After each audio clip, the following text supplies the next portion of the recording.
Hi, everybody. As president, my top priority is rebuilding an economy where everybody who works hard has the chance to get ahead. It's what I'll spend some time talking about on Monday at the White House Summit on Working Families. We're bringing together business leaders and workers to talk about the challenges that working parents face every day and how we can address them together. Take paid family leave. Many jobs don't offer adequate leave to care for a new baby or an ailing parent, so workers can't afford to be there when their family needs them the most. That's wrong, and it puts us way behind the times. Only 3 countries in the world report that they don't offer paid maternity leave. 3, and the United States is one of them. It's time to change that. A few states have acted on their own to give workers paid family leave, but this should be available to everyone because all Americans should be able to afford to care for a family member in need. Childcare is another challenge. Most working families I know can't afford thousands a year for childcare, but often that's what it costs. That leaves parents scrambling just to make sure their kids are safe while they're at work. Forget about giving them the high-quality early childhood education that helps the kid succeed in life. Then there's the issue of flexibility. The ability to take a few hours off for a parent-teacher conference or to work from home when your child is sick. Most workers want it, but not enough of them have it.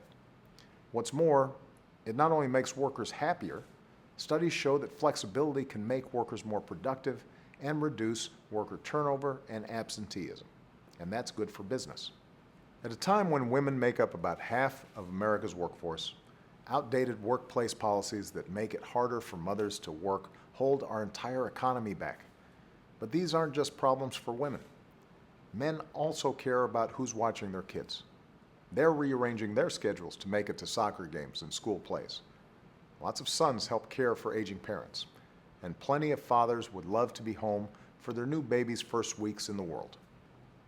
In fact, in a new study, nearly half of all parents, women and men, report that they've said no to a job, not because they didn't want it, but because it would be too hard on their families. When that many talented, hardworking people are forced to choose between work and family, something's wrong.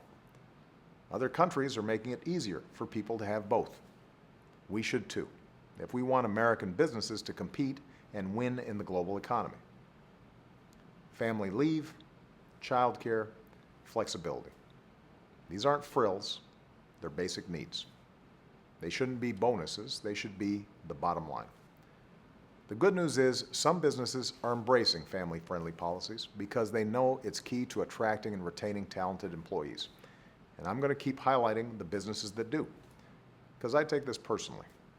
I take it personally as the son and grandson of some strong women who worked hard to support my sister and me, and as the husband of a brilliant woman who struggled to balance work and has raised our girls when my job often kept me away, and as the father of 2 beautiful young ladies whom I want to be there for as much as I can and who I hope will be able to have families and careers of their own one day.